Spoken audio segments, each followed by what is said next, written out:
ओम नमः शिवाय, ओम नमः शिवाय। पृथ्वी आदि से निर्मित देव प्रतिमाओं के पूजन की विधि, उसके लिए नैवेद्य का विचार, पूजन के विभिन्न उपचारों का फल, विशेष मास, वार, तिथि एवं नक्षत्रों के योग में पूजन का विशेष फल तथा लिंग के वैज्ञानिक स्वरूप का विवेचन। ऋषियों ने कहा, साधु शिरोमणि, अब आप पार्थिव प्रतिमा की पूजा का विधान बताइए, जिससे समस्त अभीष्ट वस्तुओं की प्राप्ति होती है। सूत जी बोले, महर्षियों, तुम लोगों ने बहुत उत्तम बात पूछी है। पार्थिव प्रतिमा का पूजन सदा संपूर्ण मनोरथों को देने वाला है तथा दुख का तत्काल निवारण करने वाला है। मैं उसका वर्णन करता हूँ, तुम लोग उसको ध्यान देकर सुनो। पृथ्वी आदि की बनी हुई देव प्रतिमाओं की पूजा इस भूतल पर अभीष्टदायक मानी जाती है। निश्चय ही इसमें पुरुषों का और स्त्रियों का भी अधिकार है।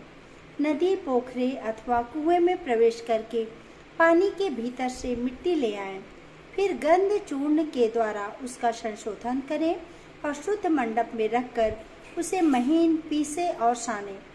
इसके बाद हाथ से प्रतिमा बनावें और दूध से उसका सुंदर संस्कार करें।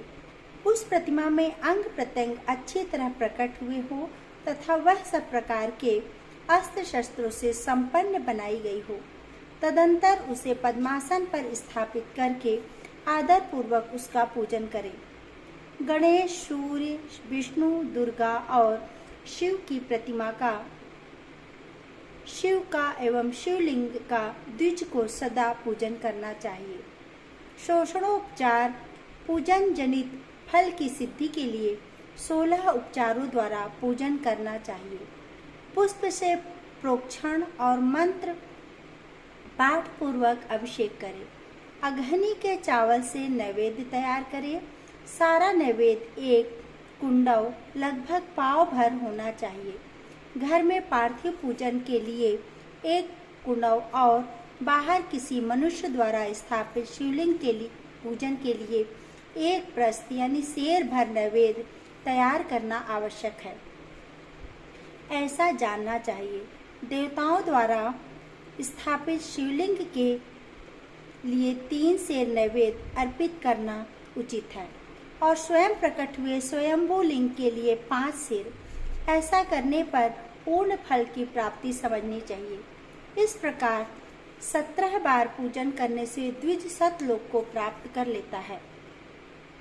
12 अंगुल चौड़ा, इससे दूना और 1 अंगुल अधिक अर्थात 25 अंगुल लंबा तथा 15 अंगुल चौड़ा जो लोहे या लकड़ी का बना हुआ पात्र होता है, उसे विद्वान पुरुष शिव कहते हैं। उसका 8वां भाग प्रस्थ कहलाता है, जो 4 कुड़ों के बराबर माना जाता है। मनुष्य द्वारा स्थापित शिवलिंग के लिए 10 प्रस्थ, ऋषियों द्वारा स्थापित शिवलिंग के लिए 100 प्रस्थ और स्वयंभू शिवलिंग के लिए 1 सहस्त्र प्रस्थ नैवेद्य निवेदन किया जाए तथा जल, तैल आदि एवं गंध द्रव्यों की भी यथा योग मात्रा रखी जाए, तो यह शिवलिंगों की महापूजा बताई जाती है। देवता का अभिषेक करने से आत्मशुद्धि होती है, गंध से पुण्य की प्राप्ति होती है, नैवेद्य लगाने से आयु बढ़ती है और तृप्ति होती है, धूप निवेदन करने से धन की प्राप्ति होती है, दीप दिखाने से ज्ञान का उदय होता है और तांबूल समर्पण करने से भोग की उपलब्धि होती है। इसलिए स्नान आदि 6 उपचारों को यत्न पूर्वक अर्पित करें। नमस्कार और जप, ये दोनों संपूर्ण अभीष्ट फल को देने वाले हैं। इसलिए भोग और मोक्ष की इच्छा रखने वाले लोगों को पूजा के अंत में सदा ही जप और नमस्कार करने चाहिए। मनुष्य को चाहिए कि वह सदा पहले मन से पूजा करे, फिर उन उपचारों से देवताओं की पूजा से उन देवताओं के लोगों की प्राप्ति होती है तथा उनके अवान्तर लोक में भी यथेष्ट भोग की वस्तुएं उपलब्ध होती हैं। अब मैं देव पूजा से प्राप्त होने वाले विशेष फलों का वर्णन करता हूँ। द्विजो, तुम लोग श्रद्धा पूर्वक सुनो। विघ्नराज गणेश की पूजा से भूलोक में उत्तम अभीष्ट वस्तुओं की प्राप्ति होती है। शुक्रवार को श्रावण और भाद्रपद मास के शुक्ल पक्ष की चतुर्थी को और पौष मास में शतभिषा नक्षत्र के आने पर विधि पूर्वक गणेश जी की पूजा करनी चाहिए। 100 या सहस्त्र दिनों में 100 या सहस्त्र बार पूजा करें। देवता और अग्नि में श्रद्धा रखते हुए किया जाने वाला उनका नित्य पूजन मनुष्यों को पुत्र एवं अभीष्ट वस्तु फल प्रदान करता है। वह समस्त पापों का शमन तथा भिन्न भिन्न दुष्कर्मों का विनाश करने वाला है। विभिन्न वारों में की हुई शिव आदि की पूजा को आत्मशुद्धि प्रदान करने वाली समझना चाहिए।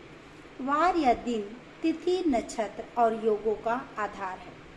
समस्त कामनाओं को देने वाला है।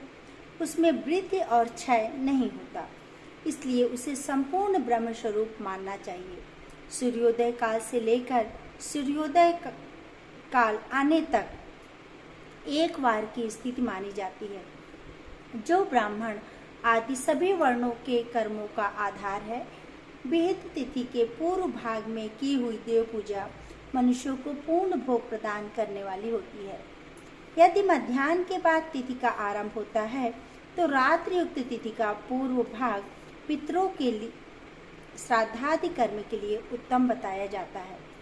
ऐसी तिथि का परभाग ही दिन से युक्त होता है, अतः वही देव कर्म के लिए प्रशस्त माना गया है। यदि मध्याह्न काल तक तिथि रहे तो उदय व्यापनी तिथि ही देव कार्य में ग्रहण करना चाहिए। इसी तरह शुभ तिथि एवं नक्षत्र आदि ही देव कार्य में ग्राह्य होते हैं। वार आदि का भली भांति विचार करके पूजा और जप आदि करने चाहिए। वेदों में पूजा शब्द के अर्थ की इस प्रकार योजना की गई है। पूजायते अनेन इति पूजा, यह पूजा शब्द की व्युत्पत्ति है। वो का अर्थ है भोग और फल की सिद्धि। वह जिस कर्म से संपन्न होती है उसका नाम पूजा है। मनोवांछित वस्तु तथा ज्ञान ये ही अभीष्ट वस्तुएं हैं। सकाम भाव वाले को अभीष्ट भोग अपेक्षित होता है और निष्काम भाव वाले को अर्थ परमार्जित ज्ञान। ये दोनों ही पूजा शब्द के अर्थ हैं। इनकी योजना करने से ही पूजा शब्द की सार्थकता है। इस प्रकार लोक और वेद में पूजा शब्द का अर्थ विख्यात है। नित्य और नैमित्तिक कर्म कालांतर में फल देते हैं, किंतु कास्य कर्म का यदि भली भांति अनुष्ठान हुआ हो तो वह तत्काल फलद होता है। प्रतिदिन एक पक्ष, एक मास और एक वर्ष तक लगातार पूजन करने से उन कर्मों के फल की प्राप्ति होती है और उनसे वैसे ही पापों का क्रमशः क्षय होता है। प्रत्येक मास के कृष्ण पक्ष के चतुर्थी तिथि को की हुई महागणपति की पूजा एक पक्ष के पापों का नाश करने वाली होती है और एक पक्ष तक उत्तम भोग रूपी फल देने वाली होती है। चैत्र मास में चतुर्थी को की हुई पूजा एक मास तक किए गए पूजन का फल देने वाली होती है और जब सूर्य सिंह राशि पर स्थित हो उस समय भाद्रपद मास की चतुर्थी को की हुई गणेश जी की पूजा एक वर्ष तक मनोवांछित भोग प्रदान करती है। ऐसा जानना चाहिए। श्रावण मास के रविवार को हस्त नक्षत्र से युक्त सप्तमी तिथि को तथा माघ शुक्ल सप्तमी को भगवान सूर्य का पूजन करना चाहिए। ज्येष्ठ तथा भाद्र मासों के बुधवार को श्रवण नक्षत्र से युक्त द्वादशी तिथि को तथा केवल द्वादशी को ही किया गया भगवान विष्णु का पूजन अभीष्ट संपत्ति को देने वाला माना गया है। श्रावण मास में की जाने वाली श्री हरि की पूजा अभीष्ट मनोरथ और आरोग्य प्रदान करने वाली होती है। अंगों एवं उपकरणों सहित पूर्वोक्त गौ आदि 12 वस्तुओं का दान करने से जिस फल की प्राप्ति होती है उसी को द्वादशी तिथि में आराधना द्वारा श्री विष्णु की तृप्ति करके मनुष्य प्राप्त कर लेता है। जो द्वादशी तिथि को भगवान विष्णु के 12 नामों द्वारा 12 ब्राह्मणों का शोषणोपचार पूजन करता है, वह उनकी प्रसन्नता प्राप्त कर लेता है। इस प्रकार संपूर्ण देवताओं के विभिन्न 12 नामों द्वारा किया हुआ 12 ब्राह्मणों का पूजन उन देवताओं को प्रसन्न करने वाला होता है। कर्क की संक्रांति से युक्त श्रावण मास में 9वीं तिथि को मृगशिरा नक्षत्र के योग में अंबिका का पूजन करें। वे संपूर्ण मनोवांछित योगों और फलों को देने वाली है। ऐश्वर्य की इच्छा रखने वाले पुरुष को उस दिन अवश्य उनकी पूजा करनी चाहिए। आश्विन मास के शुक्ल पक्ष की 9वीं तिथि संपूर्ण अभीष्ट फलों को देने वाली है। उसी मास के कृष्ण पक्ष की चतुर्दशी को यदि रविवार पड़ा हो तो उस दिन का महत्व विशेष बढ़ जाता है। उसके साथ ही यदि आद्रा और महाआद्रा सूर्य संक्रांति से युक्त आद्रा का योग हो तो उस अवसरों पर की हुई शिव पूजा का विशेष महत्व माना जाता है। माँ कृष्ण चतुर्दशी को की हुई शिव जी की पूजा संपूर्ण अभिष्ट फलों को देने वाली है। वह मनुष्यों की आयु बढ़ाती है, मृत्यु कष्ट को दूर हटाती है और समस्त सिद्धियों की प्राप्ति कराती है। ज्येष्ठ मास में चतुर्दशी को यदि महाद्रा का योग हो अथवा मार्गशीर्ष मास में किसी भी तिथि को यदि आद्रा नक्षत्र हो तो उस अवसर पर विभिन्न वस्तुओं की बनी हुई मूर्ति के रूप में शिव जी की 16 उपचारों से पूजा करना है। उस पुण्यात्मा के चरणों का दर्शन करना चाहिए। भगवान शिव की पूजा मनुष्यों को भोग और मोक्ष देने वाली है, ऐसा जानना चाहिए। कार्तिक मास में प्रत्येक वार और तिथि आदि में महादेव की पूजा का विशेष महत्व है। कार्तिक मास आने पर विद्वान पुरुष दान, तप, होम, जप और नियम आदि के द्वारा समस्त देवताओं का शोषणोपचारों से पूजन करें। उस पूजन में देव प्रतिमा, ब्राह्मण तथा मंत्रों का उपयोग आवश्यक है। ब्राह्मणों को भोजन कराने से भी वह पूजन कर्म संपन्न होता है। पूजक को चाहिए कि वह कामनाओं को त्याग कर पीड़ा रहित शांत हो, देवराधन में तत्पर हो। कार्तिक मास में देवताओं का यजन पूजन समस्त भोगों को देने वाला, व्याधियों को हर लेने वाला तथा भूतों और ग्रहों का विनाश करने वाला होता है। कार्तिक मास के रविवार को भगवान शिव की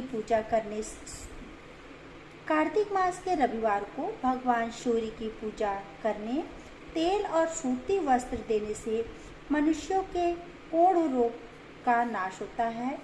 हरे, काली मिर्च, वस्त्र और खीरा आदि का दान ब्राह्मणों की प्रतिष्ठा करने से क्षय के रोग का नाश होता है।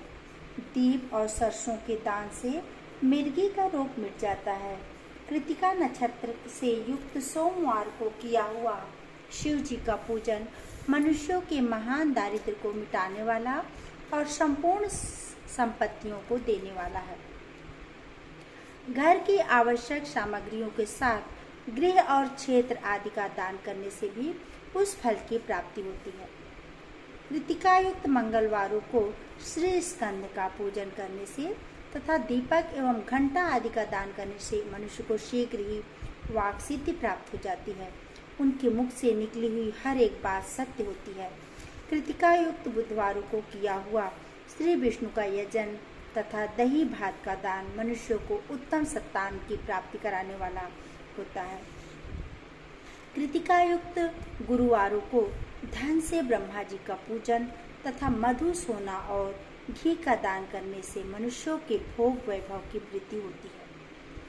कृतिका युक्त शुक्रवारों को गजानन गणेश की पूजा करने से तथा गंध, पुष्प एवं अन्न का दान देने से मानवों के भोग्य पदार्थों की वृद्धि होती है। उस दिन सोना, चांदी आदि का दान करने से बंध्या को भी उत्तम पुत्र की प्राप्ति होती है। कृतिका युक्त शनिवार को दिक्पालों की वंदना, दिग्गजों, नागों और सेतुपालों का पूजन, त्रिनेत्रधारी रूप पापहारी विष्णु तथा ज्ञानदाता ब्रह्मा का आराधना और धन्वंतरी एवं दोनों अश्विनी कुमारों का पूजन करने से रोग, दुर्मृत्यु एवं अकाल मृत्यु का निवारण होता है तथा तात्कालिक व्याधियों की शांति हो जाती है। नमक, लोहा, तेल और उड़द आदि का त्रिकटु, सोंठ, पीपल और गोल मिर्च, फल, गंध और जल आदि का घृत आदि द्रव पदार्थों का स्वर्ण, मोती आदि कठोर वस्तुओं का भी दान देने से स्वर्गलोक की प्राप्ति होती है।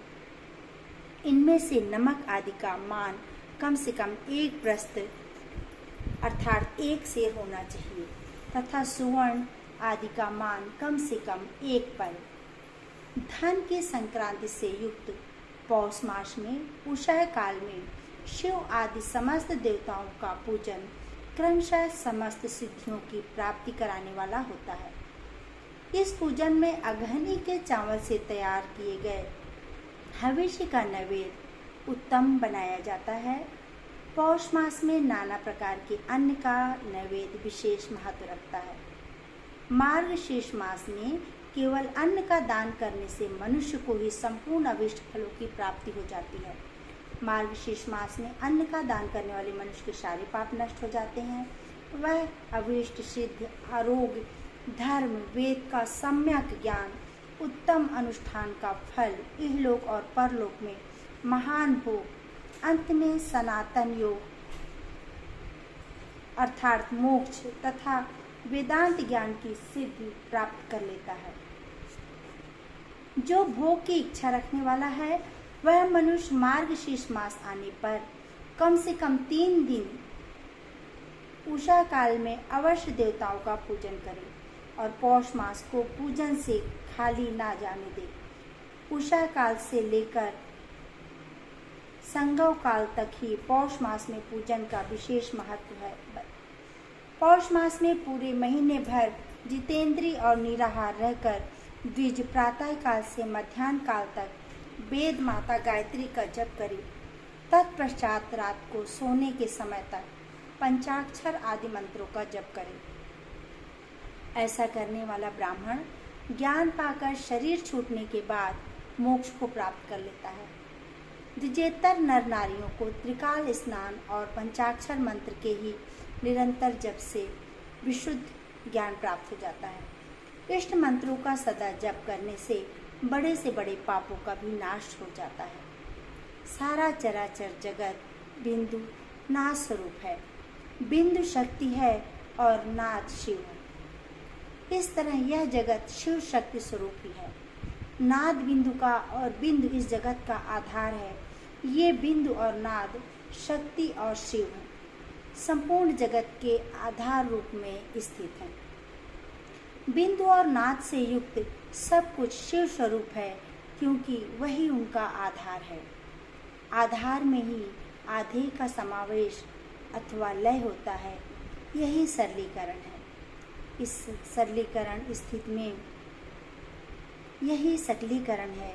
इस सकलीकरण की स्थिति में सृष्टि काल में जगत का प्रादुर्भाव होता है, इसमें संशय नहीं। शिवलिंग बिंदु नाद स्वरूप है, अतः उसे जगत का कारण बताया गया है। बिंदु देव है और नाद शिव, इन दोनों का संयुक्त रूप ही शिवलिंग कहलाता है। अतः जन्म के संकट से छुटकारा पाने के लिए शिवलिंग की पूजा करनी चाहिए। बिंदु रूपा देवी उमा माता हैं और नाद स्वरूप भगवान शिव पिता हैं। इनके माता पिता के पूजित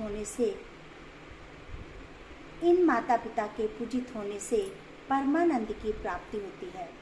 अतः परमानंद का लाभ लेने के लिए शिवलिंग का विशेष रूप से पूजन करें। देवी उमा जगत की माता हैं और भगवान शिव जगत के पिता।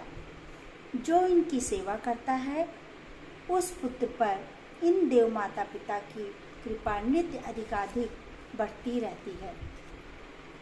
वे पूज कर कृपा करके उसे अपना आंतरिक ऐश्वर्य प्रदान करते हैं। अतः मुनीश्वरों, आंतरिक आनंद की प्राप्ति के लिए शिवलिंग को माता पिता का स्वरूप मानकर उसकी पूजा करनी चाहिए।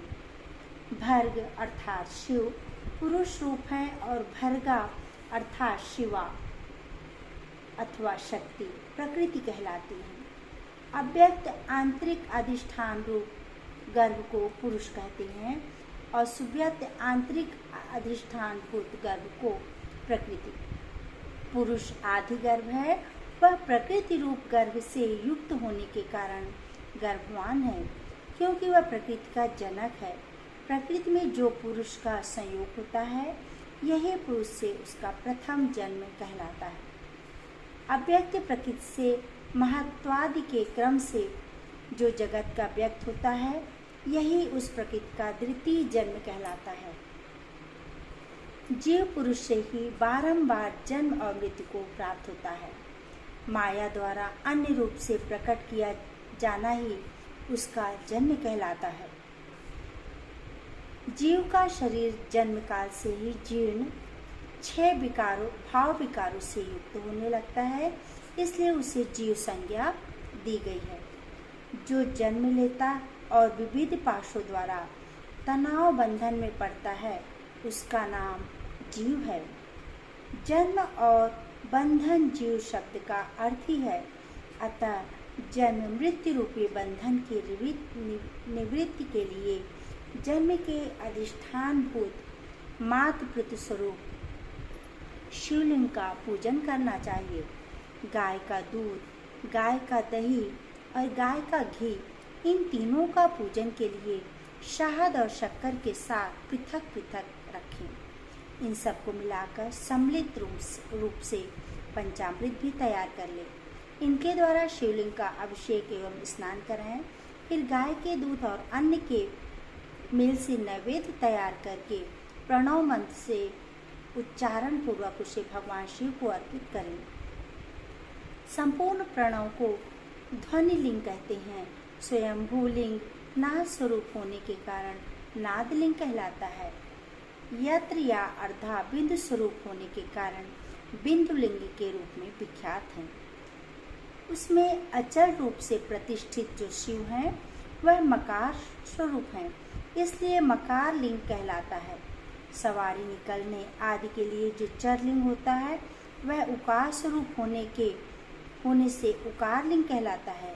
तथा पूजा की दीक्षा देने वाले जो गुरु या आचार्य हैं, उनका विग्रह आकार का प्रतीक होने से आकार लिंग माना जाता है। इस प्रकार आकार, उकार, मकार, बिंदु, नाद और ध्वनि के रूप से लिंग के 6 भेद हैं। इन 6 लिंगों की नित्य पूजा करने से साधक जीवन मुक्त हो जाता है, इसमें संशय नहीं।